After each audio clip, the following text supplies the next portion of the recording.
Pope Francis started off 2015 by baptizing 33 newborns in the Sistine Chapel. The babies behaved well during the ceremony, but not all of them could hold back their tears. They are all children of Vatican employees, the only group that has the privilege of having the Pope baptize their newborns. A few days later, Pope Francis traveled to Sri Lanka, and this is how he was welcomed at the airport. In fact, even elephants were there as part of the show. The country is still recovering from a 25-year-old war that ended in 2009. The wounds are still open. Nearly 100,000 people died, and about 1 million became refugees. The Pope's central message was one of reconciliation and of the importance of religion as a tool for peace. It is no easy task to overcome the bitter legacy of injustices, hostility, and mistrust left by the conflict.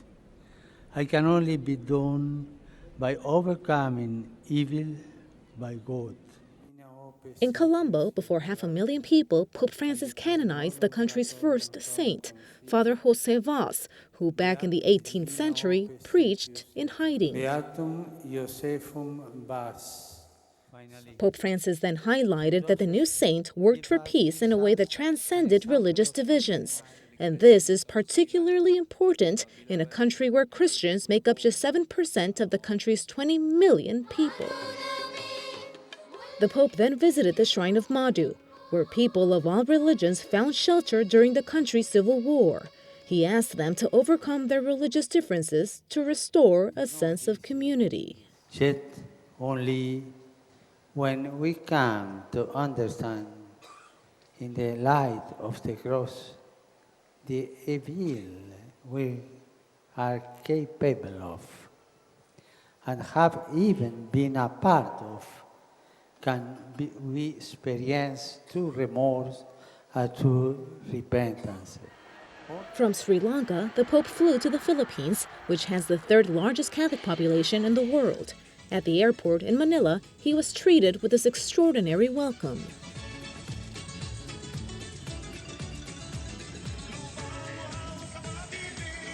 In this country, there are more than 200,000 children who were abandoned by their parents. The Pope made a surprise visit in a foster home to meet some of these homeless children. He also visited Leyte, which is the island most affected by Hurricane Yolanda in 2014. He went to Tacloban, a city that was completely destroyed. When he arrived, he experienced a Category 2 typhoon, but he didn't leave. He wanted to honor the memory of everyone who had died and who had lost their families. Tantos de ustedes se han preguntado, mirando a Cristo, ¿por qué, Señor? Many of you have asked the Lord, why, Lord? Y a cada uno el Señor responde en el corazón, desde su corazón. And to each of you, to your heart, Christ responds from his heart upon the cross. Yo no tengo otras palabras que decirles. I have no more words to tell you. Miremos a Cristo. Let us look to Christ. Él es el Señor. He is the Lord. Y Él nos comprende porque pasó por todas las pruebas He que nos understands sobrevienen a us. nosotros. He understands us because he underwent all the trials that you have experienced. Eventually, though, the storm did force him to leave the island before he had intended. Alle 5 l'aereo tornava a Manila, ma c'è un tifone di secondo grado che gira e I piloti dell'aereo ci hanno detto che dobbiamo uscire a luna. During his last event in the country, he made history. It was during this mass, which was attended by more than 6 million people, the most crowded papal ceremony in recent memory. During his return flight, a journalist asked a question about his views on contraception. Pope Francis said contraception is not the answer, but rather responsible parenthood, and he explained it with very direct words. Alcuni credono che, scusatemi la parola, che per essere buoni cattolici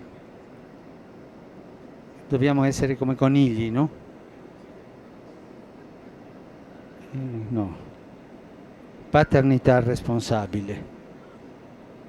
Questo è chiaro. Responsible parenthood, he then added, means that each Catholic should decide in good conscience the number of children they can have. And this concept excludes the use of contraceptives. Instead, it means that couples should resort to natural family planning if necessary. One of the passengers, a Mexican journalist named Valentina Alazraqui, had her birthday that day, and the Pope's team surprised her with a cake. Bueno.